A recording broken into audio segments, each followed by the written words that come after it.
होतील बरं? 6 मधून 5 गेल्यावर किती उरले? 65 1 उरला आणि हा 2 जसाच्या तसा खाली घेतला आपण. ओके, मग 21 कोण आहे? कोण आहे 21? Very good. कन्सोनंट कोण आहे? कन्सोनंट्स. कन्सोनंट्स म्हणजे त्याला आपण काय बोलतो मराठीमध्ये? नाही, व्यंजने बोलतो. मराठीमध्ये आपण त्यांना काय बोलतो? मग आपण मला सांगा आता किती व्यंजने आहेत मग?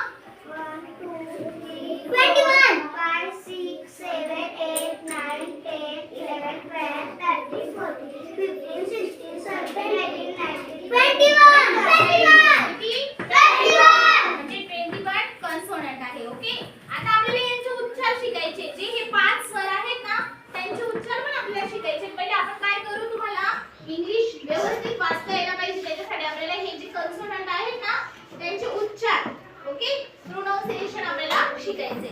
बघा आता हा बी आहे. ओके, बी मध्ये बी बोला बरं. बी हा, तुम्हाला बी मध्ये ब चा उच्चार झाला? Very good. म्हणजे बी ला काय बोलायचं? ब बोलायचं. ओके, हा. आता यांचं इथं पाय मोडलेला आहे ना, याच्या मागचं कारण मी नंतर सांगेल. ओके, आता हा सी आहे. Very good. काय बोलायचं? एकच जास्त बोलतोय, एकच पुन्हा बोलतोय, बाकीची व्हेरी गुड. बी मध्ये ड लपलेला आहे ना?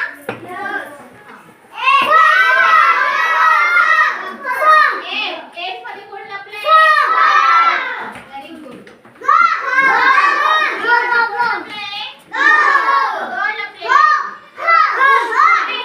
मी जेव्हा विचारलं तेव्हा चालू करायचं.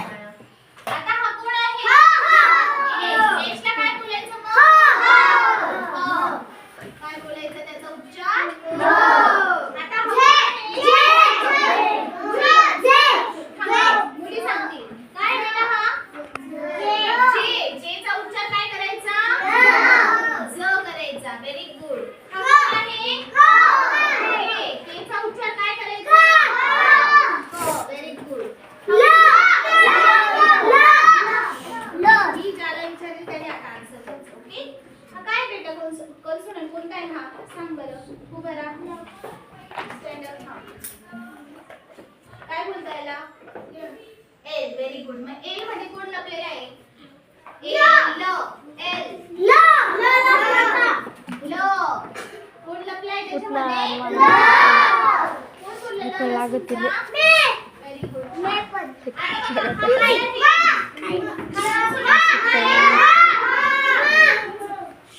असं ओरडायचं नाही.